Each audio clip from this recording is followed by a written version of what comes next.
നമ്മൾ ടൈലേഴ്സ് മാർട്ടിൽ സാധനങ്ങൾ വാങ്ങിയതിന്റെ വീഡിയോ ഇട്ടുണ്ടായിരുന്നു അല്ലേ? ഓൾറെഡി ഞാൻ അതിന്റെ ഡീറ്റെയിൽഡ് വീഡിയോ ആയിട്ട് ചെയ്യാന്ന് പറഞ്ഞത് 2 ചെയ്തിട്ടുണ്ടായിരുന്നു കേട്ടോ. യാൺസിന്റെയും അതുപോലെ തന്നെ നമ്മുടെ പൈപ്പ് ക്ലീനേഴ്സിന്റെയും വരുന്നത്. അപ്പൊ അത് കണ്ടിട്ടില്ലാത്തവരൊന്ന് കണ്ടു നോക്കണേ. ഇത് ബാക്കിയുള്ള പ്രൊഡക്ട്സ് എല്ലാം കൂടി ഇൻക്ലൂഡ് ചെയ്തിട്ടുള്ള ഒരു വീഡിയോ ആണ് കേട്ടോ. അപ്പൊ ഇതിന്റെ അകത്ത് ആദ്യമായിട്ട് ഞാൻ കാണിക്കുന്നത് ബൊക്കെ ഷീറ്റ് ആണ്. അതൊരു പാക്കറ്റ് ആയിട്ട് ഞാൻ അങ്ങനെ തന്നെ വാങ്ങുക ചെയ്തത്. ഞാൻ 1-2 ബൊക്കെ മോഡൽസ് ഒക്കെ ചെയ്യാൻ വേണ്ടി പ്ലാൻ ചെയ്തിട്ടുണ്ടായി. അപ്പൊ അതിന് വേണ്ടിയിട്ട് ഞാൻ അങ്ങനെ സെറ്റ് ആയിട്ട് തന്നെ വാങ്ങിയതാണ്. പിന്നീട് ഈ മാജിക് സർക്കിൾ എന്ന് പറയുന്നത് ഡിഫറെന്റ് സൈസ് ഓഫ് സർക്കിൾസ് ആണ് ഇതിന്റെ അകത്തുള്ളത്. ഒരു സ്കെയിലായിട്ട് വരുന്നതാണ് കേട്ടോ. ഞാൻ എന്റെ ഡ്രോയിങ്സ് ഒക്കെ ചെയ്യുമ്പോൾ ഇച്ചിരി യൂസ്ഫുൾ ആയിരിക്കും എന്ന് കരുതി ഞാനത് കണ്ടപ്പോൾ അങ്ങനെ ഓപ്റ്റ് ചെയ്തതാണ്. പിന്നെ ഈ കാണുന്ന പോലെ കുറച്ച് എംബ്രോയിഡറി ത്രെഡ്സ് ഞാൻ വാങ്ങിയിട്ടുണ്ടായിരുന്നു കേട്ടോ. ഡിഫറെന്റ് കളേഴ്സിൽ ഞാനൊരു 5-10 പിക്ക് ചെയ്തിട്ടുണ്ടായിരുന്നു എംബ്രോയിഡറി വർക്ക് ചെയ്യാൻ വേണ്ടിയിട്ട്. അതുപോലെ തന്നെ ഞാൻ പറഞ്ഞില്ലായിരുന്നു ബൊക്കെ ചെയ്യാൻ വേണ്ടി പ്ലാൻ ചെയ്തിട്ടുണ്ടെന്ന്. അപ്പൊ അതിന് എളുപ്പത്തിന് വേണ്ടിയിട്ട് ഞാൻ സ്റ്റെംസ് ഓടി ഓർഡർ ചെയ്തിട്ടുണ്ടായിരുന്നു കേട്ടോ. പിന്നെ ഞാനൊരു 2-3 ബ്രഷസ് ഓർഡർ ചെയ്തിട്ടുണ്ടായി. പിന്നെ ഞാൻ ബാക്ക് ചാംസിന് യൂസ് ചെയ്യാൻ, ഇല്ലെങ്കിൽ നമ്മുടെ ഡയറിയുടെ ഒക്കെ എൻഡിൽ ഇടുന്ന പോലത്തെ ഇല്ല, അതുപോലെ തന്നെ ബാഗിന്റെ ഒക്കെ ഹുക്കായിട്ടൊക്കെ യൂസ് ചെയ്യാൻ പാകത്തിനുള്ള റിങ്സ് ആണ് കേട്ടോ ഈ കാണുന്നത്. അതും ഞാൻ ഇതുപോലെ തന്നെ പിക്ക് ചെയ്തായിരുന്നു കേട്ടോ. നമുക്ക് ബാഗ് ചെയ്യുമ്പോഴും ബാഗ് ചാംസ് ഒക്കെ ചെയ്യുമ്പോൾ യൂസ് ചെയ്യാൻ വേണ്ടിയിട്ട്. പിന്നെ ഈ കാണുന്ന പോലെ ടൈലേഴ്സ് സ്റ്റോക്ക് പെൻ എന്ന് പറഞ്ഞിട്ട് ഒരു സാധനം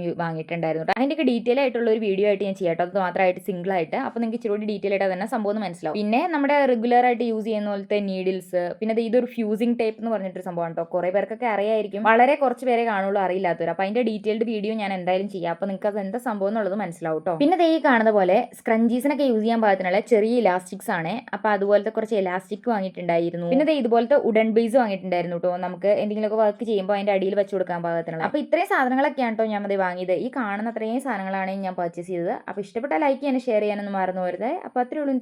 ബൈ.